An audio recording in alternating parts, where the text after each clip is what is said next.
प्रभु रामदेव भगवान अल्लाह खुदा ईश आदि नाम एक ही शक्ति के हैं। वह कौन है, कैसा है, कहाँ रहता है, किसने देखा है, यह प्रश्नवाचक चिन्ह पूर्ण रूप से हटाने के लिए अवश्य सुनिए जगत गुरु तत्वदर्शी संत रामपाल जी महाराज के अनमोल अमृत वचन, सभी पवित्र धर्मों के पवित्र शास्त्रों के आधार पर। सत साहिब।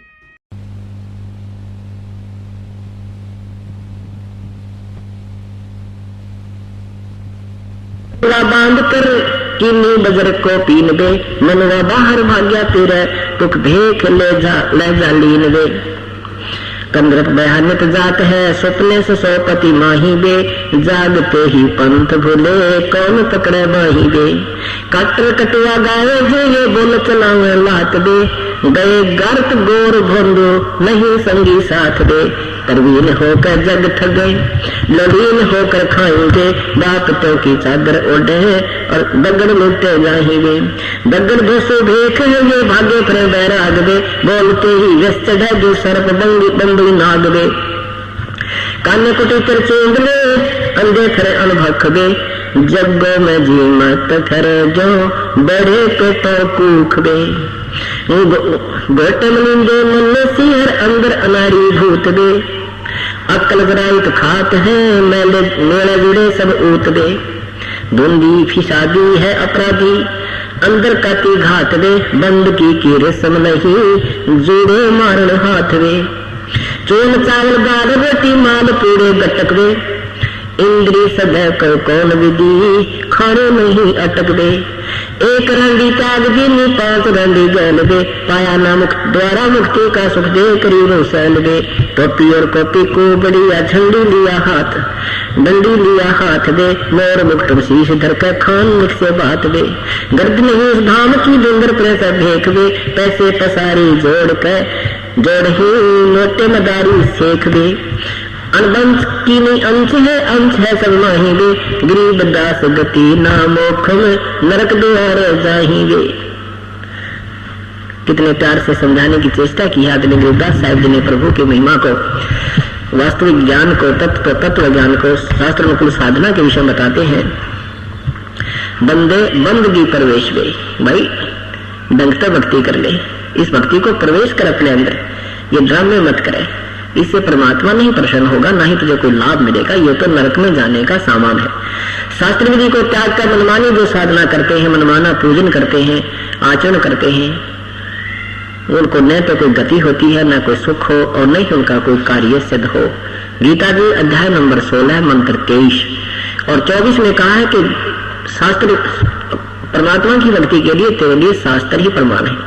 उसमें लिखा है, उस शास्त्रों में जो लिखा है कौन सी शास्त्र अनुकूल साधना है, कौन से त्यागने योग्य कर्म है जैसे, और कौन से ग्रहण करने कर्म है, वो आपको शास्त्र ही बताएंगे। अर्जुन, किसी व्यक्ति की दंत कथा पर विश्वास मत करना। गीता जी में जो लिखा है उतनी ही साधना करनी है, उससे कम ज्यादा हमने नहीं करनी, वो फाउल पॉइंट होते हैं। उसी का प्रमाण देकर आदरणीय गरीबदास साहब जी बता रहे हैं, बंदे बंदगी प्रवेश वे, धरे देख विवेक तन ही, बिना ज्ञान के कोई तो पुरी बन रहा है, कोई गिरी बन गया, कोई नागा बन गया, कोई जैनी बन गया, सारे कपड़े काट गए, और कोई मुंह पटिए बन गए, किसी ने कचकोला कढ़ा लिया, कभी पूरा उस तरह खड़ा कर तिलक पिलक लगा कर माला पहन ली, और किसी ने बड़ी बड़ी दाढ़ी मूछ बढ़ा ली, कोई कुछ पहन रहा है, कोई किसी प्रकार की अपना एक प्रतीक बना रखा है, मैं अपने भेख का, अपने जो उनकी व्यवस्था है संस्था के कोई प्रतीक होते हैं। जैसे वैष्णव साधु केवल एक रुद्राक्ष की माला को गले में रखते हैं, एक ही मनिया एक कच्चे से धागे में डालकर, उससे उसका प्रतीक है कि ये वैष्णव परंपरा से संबंधित है। इस तरह परमात्मा बताते हैं प्रबंधाकर में, क्या बताते हैं, बंदे बंदगी प्रवेश दे और धरे भेख विवेक दिन ही, सर जटा मुंडत केश बे। कई तो जटा रखा रहे हैं, कुछ मूंड मुंडवा रहे हैं, कहते ये नहीं, ऐसे नहीं भक्ति बनती। सेली और सिंगी तुमरी चोला अमोला पहर दे, दुखती लकड़ियां हाथ लेकर पूछते हैं सैर वे दंडी स्वामी हाथ में लटका क्या करेंगे, और उसने नीचे नहीं रखे, कंधे पर रखेंगे, उसका श्रृंगार सिंदूर लगा कर तलक पलक लगा कर कपड़े कुपड़े लपेट कर, और कहीं बैठेंगे तो उसने ऊपर खुट्टी खाटी पर टांग देंगे, कहीं वृक्ष पर बांध देंगे, आप जमीन में पड़ेंगे, लठने ऊपर रखेंगे। तो महर्षि दयानंद के जीवन चरित्र में देखा, उसमें लिख रखा है दंडी स्वामी था तो सारे उल्टे काम थे इनके, तो बाद में गणेश का क्यों कर शेर बना दिया, वो सारे पाखंड इसके अंदर भरा था। उस दिन दिखाया भी था आपको, फिर पेपर में निकलवाया था हमने, आगे भी निकलवाएंगे, समय आने पर दिखाएंगे आपको। तो ऐसे ये लोग थे जिनकी सूखी महिमा बंदी थी, भक्ति इनके पास थी नहीं, हम उनके अनुयायी बन गए। अब वहां से कोई हटाया तो छो माव है, गुस्सा होते हैं, उसके विषय में बता रहे।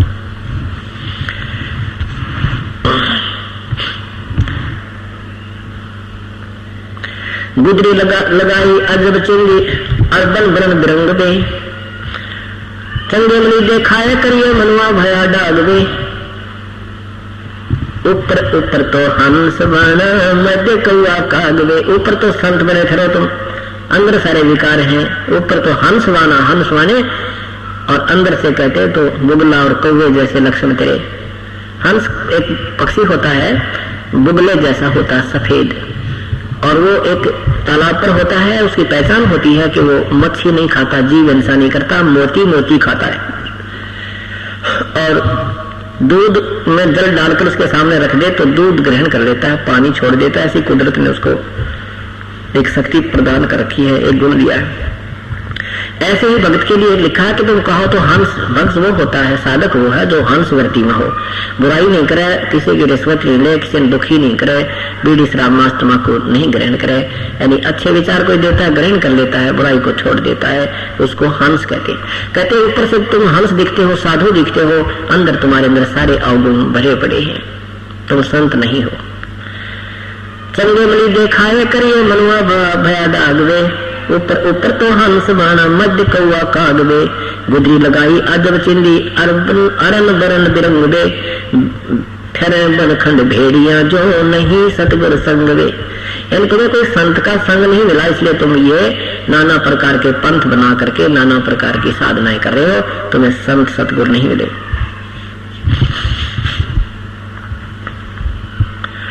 खाकी खताना पैरे हैं, बंगे बनंगे फिरते हैं, कचकोला कोरा काट दे। कचकोला उस तरह मंडवा दे रहे, कचकोला कड़ा रहे तो भाई, तो देसी भाषा में वो अवगुण गिना रहे हैं नादान लोगों के, सिंपल लैंग्वेज में। बंगे बनंगे फिरते हैं, नंगे फिरन कई तरह पागल पशुओं की तरह, बंगे बनंगे फिरते हैं, कचकोला कोरा काट दे, भांग पोसत गर्क गोसत नहीं दिख हाड दे। भांग पियो पोसत खावारी है, मोटे ताजे कति इतना अड़ंगा खाते तरह सारे दिन वो बकरियां की तरह पड़े पड़े हैं। खाकी खता में पैरे हैं, बस मिल गाये भसंदे, भूले फिरे जग भांड हैं, दर नहीं जोड़े चिसंदे। यानी सत भक्ति की तरफ आंखें नहीं लगाते। मुद्रा बिलोरी कान में ये मस्तक सिंदूरी तिलक दे, पाडे जंगल के रोज हैं जो नहीं चीनिया अलख दे। मोटा मतंगा बांध कर फिर बजर को किन्नी बजर को पीन दे, मनवा बार भागा फिर तुक भेख ले जालीन दे। कंद्र बयान जाते हैं सुपने सोपत माही दे, जागते ही पंथ बोले कौन पकड़े बाई दे। कि जानबूझ के इस मार्ग को नहीं ग्रहण कर रहे, फिर भगवान कैसे स्वीकार करेगा। बुद्धिजीवी हो, आपके को भगवान ने अकल दी है, सदग्रंथ अपने पास है, आप इनको देख कर तो मान जाओ। ऐसे भी नहीं मानते, कहते फिर तो वो जागते ही पंथ बोले। सोते को तो जगा दिया जाता है, जागतों को नहीं जगाया जाता। वो तो जाने का मक्कर भर जाए, वो तो उठे को ना दे, चद्दर उठा दे उसकी, उसने उठना नीत नहीं उसकी उठने की। अब सोता है, उसको जगा रहे हो, उठ जाएगा। और जिसने जानकर नहीं उठना, वो उठे को नहीं, फिर नू मरोड़ी ये जगह फिर नू, तो वो उठना नहीं चाहता, उसको कोई फायदा नहीं छेड़ने का। ऐसे ही जैसे ऐसे तत्व ज्ञान को भी जानकर नहीं इस मार्ग पर लगते और नहीं त्यागते बुराइयों को और उस अधूरी साधना को, तो वो जानबूझ कर सो रहे हैं, उनको नहीं जगाया जा सकता। वो तो वाद विवाद करने लग जाते हैं। हाँ, जिनको ज्ञान नहीं था वो फटाफट ला रहे हैं और अपना उपदेश ग्रहण कर रहे हैं।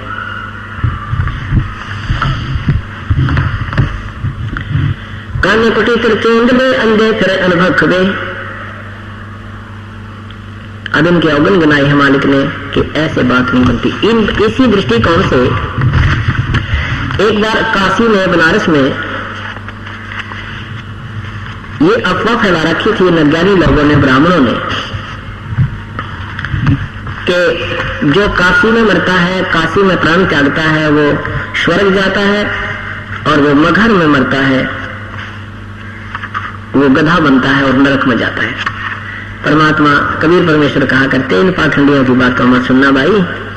परमात्मा की भक्ति, जो सत भक्ति साकरण को सच्ची नीयत से करता है, वो कहीं भी मरे, कहीं प्राण त्याग दे, वो अपने इष्ट स्थान को ही प्राप्त करता है। लेकिन परमात्मा तो एक थे, सतमार्ग बताने वाले, गुमराह करने वाले लाखों और हजारों थे। इस अपने उन नादान गुरुओं की बातों को उन बड़ी बड़ी आत्माओं ने स्वीकार किया, अपने माता पिता को अंत समय में काशी के अंदर अपने गुरुओं के घरों पर छोड़ने लगे।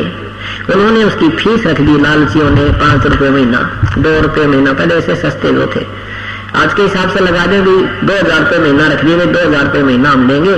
और तो वो श्रद्धालु लोग सोचा करते थे कि माता पिता ने हमारे लिए कितनी मेहनत की, हमें पाला पोसा पढ़ाया, यानी हमें रोजगार के योग्य किया, और हम इनका ऋण उतार दें, इनको कुछ दिन काशी छोड़ देते अपने गुरुजियों के पास, इनके प्राण छूट जाएंगे, वहां पर ये स्वर्ग चले जाएंगे। इस दृष्टिकोण से श्रद्धालु लोगों ने अपने माता पिताओं को उन गुरुओं के पास छोड़ना शुरू कर दिया और साथ में उनके लालच भी पूरा करने लगे।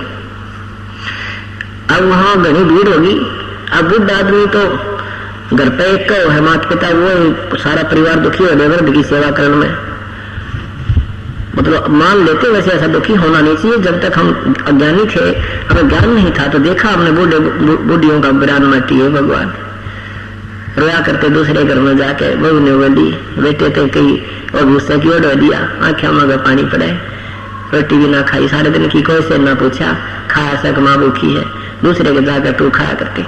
तो कहने का भाव ये है कि ऐसी स्थिति हो जाती है, तो उस समय वृद्धों को वहां लालचियों ने करते लिया, ये सांग अफवाह फैला कर फिर उन्होंने मुश्किल माच की गए, तो घने घने इकट्ठे हो गए, के घर में 10 बूढ़े हो गए, एक गुरु जी के पास बुजुर्ग हो गए, उनको पैसे देते, पैसे के लालच में पहले तो स्वीकार कर लिया, तो उनकी सेवा कौन करे।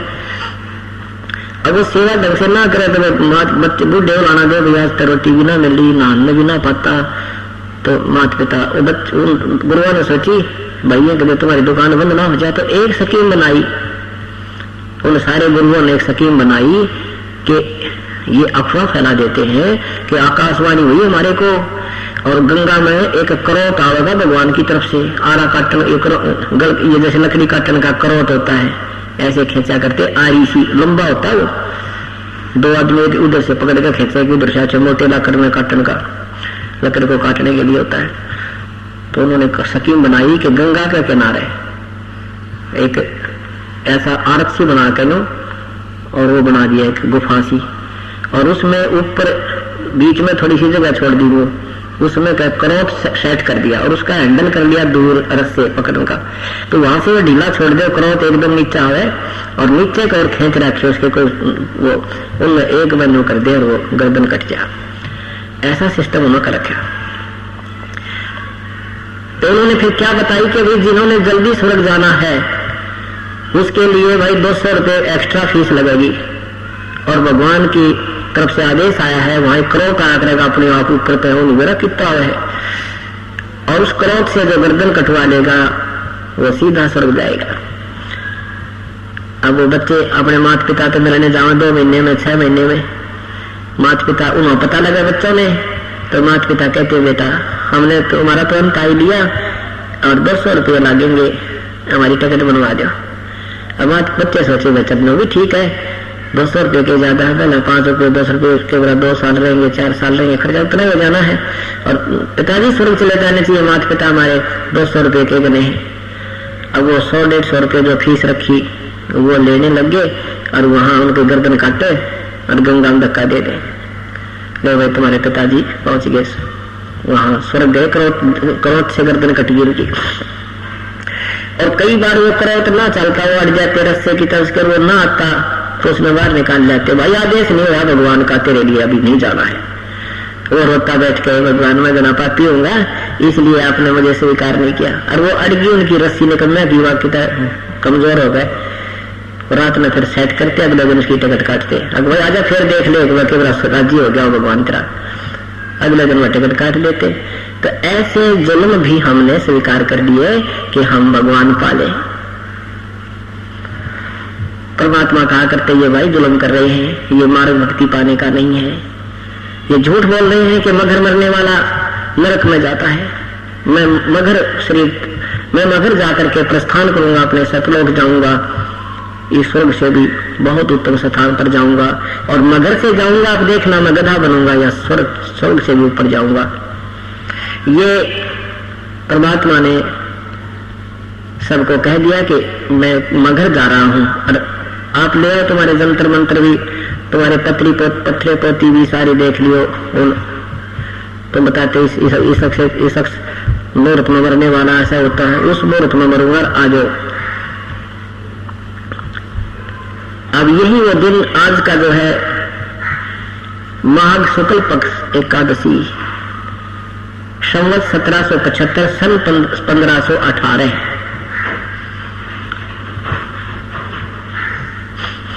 सन 1518 इस दिन परमात्मा मगर पहुंच गए। मगर का नवाब बिजली खां पठान मुसलमान था, वो भी परमेश्वर का शिष्य हो चुका था, उनकी बहुत लीला देखी थी पहले। अब ये 5 दिन में आपको पूरा विवरण दिया जाएगा। आज का जो दिन है उसके उपलक्ष्य में ये कथा सुनानी है। पहले बिजली खां पठान मगर नवाब भी परमेश्वर कबीर साहब के शिष्य थे, और वहां मगर के हिंदू और मुसलमान पूरे के पूरे परमात्मा कबीर साहब के अनुयायी थे, भक्ति उनके अनुसार करते थे, अपना पीर मानते थे, गुरु मानते थे। मगर एक स्थान है उत्तर प्रदेश में, उत्तर प्रदेश प्रांत में गोरखपुर शहर से 25 किलोमीटर की दूरी पर। पहले ये एक रियासत होती थी, और अब उसका उस मगर जो अक्षेत्र जिसमें आता है, वहां का उस अक्षेत्र का नाम जिला कबीर नगर ही रख दिया गया है। उस एक जिला बना दिया गया है कबीर साहब के नाम से, जिला कबीर नगर। तो मगर एक स्थान है, एक कस्बा टाइप है, जैसे छोटा सा कस्बा होता है, इस टाइप का है। वहां ये दास भी देख रहा है, 3 बार गए वहां प्रसंगत को लेकर के, उस प्रत्यक्ष प्रमाण को देखने के लिए। तो जब परमात्मा वहां पहुंचे तो उधर से काशी का नरेश, काशी नरेश वीरदेव सिंह बघेल, वो भी परमात्मा कबीर साहब का हिंदू शिष्य था। वीर सिंह जी को पता लगा कि कबीर परमात्मा हमारे गुरु जी मगर में से त्यागेंगे, और हम उनके सबको लेकर के काशी आएंगे, काशी में उनका अंतिम संस्कार हिंदू रीति से करेंगे, मुसलमान रीति से नहीं करने देंगे। इस दृष्टिकोण से सेना भी साथ ले ली कि वो मुसलमान नहीं मानेंगे तो युद्ध करके लाएंगे। हजारों कई हजार सेना और राजा वीर सिंह सिंह बघेल दर्शक, उधर से यही धारणा मुसलमान लोगों ने बना ली कि हम अपने पीर कबीर परमात्मा की अपने हिंदू रीति, अपनी मुसलमान रीति से अंतिम संस्कार करेंगे, और यदि हिंदू नहीं मानेंगे हम युद्ध करके इस सब को प्राप्त करेंगे। परमेश्वर वहां पहुंच गए, लाखों की संख्या में दर्शक और साथ में सैनिक आदि ये सब इकट्ठे हो गए। परमेश्वर ने जाकर कहा कि मैं चलते पानी में स्नान करूंगा, तब प्राण त्यागूंगा। वहां एक बिल्कुल साथ में ही मगर के साथ से एक आमी नामक दरिया बहता था। उस नदी को, आमी नदी को भगवान शिव ने साप दे रखा था कि ये वो सुखा दी थी अपने साप से। ऐसा वो पौराणिक कथा है कि भगवान शिव ने वहां उस नदी को सुखा दिया था साप अपने श्राप से। वहां के नागरिकों ने बताया, और उस बिजली खां पठान ने बताया कि भगवान हे परवरदिगार, यहाँ एक दरिया बहता था, सुना है कि वो अब इसमें वो सूखा पड़ा है, जल नहीं है, ये भगवान शिव के साप से सूखी हुई नदी है, और कोई आसपास नदी नहीं है, कोई दरिया नहीं है प्रभु, कोई नहर नहीं है। आपके नहाने के लिए हमने बाहर से पानी मंगाया है, यहाँ का जल भी पीने योग्य नहीं है भगवान शिव के साप से। ये हमारी व्यवस्था है प्रभु, परमात्मा ने कहा कि कहाँ वो नदी, कि ये साथ ही है।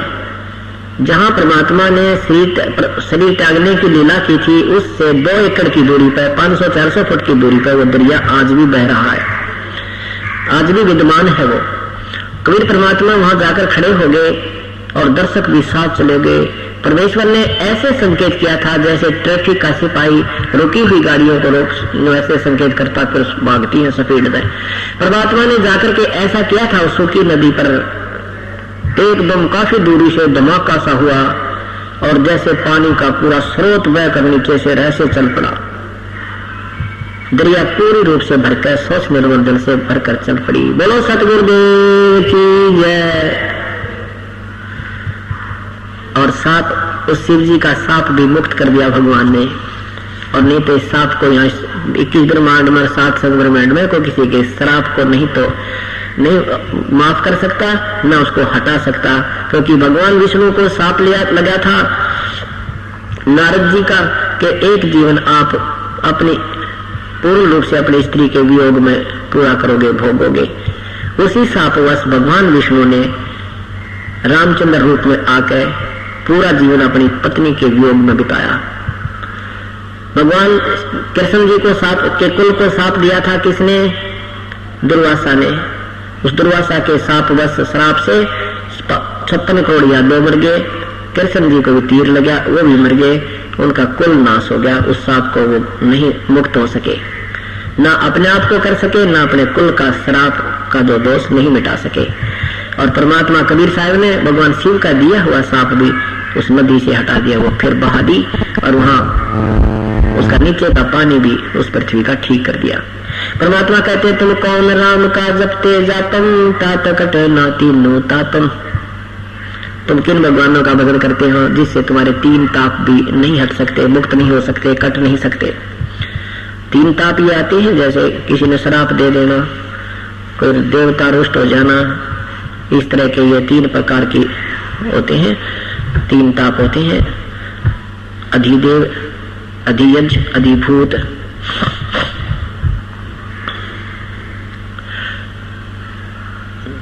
सबने स्नान किया, निर्मल जल पान किया।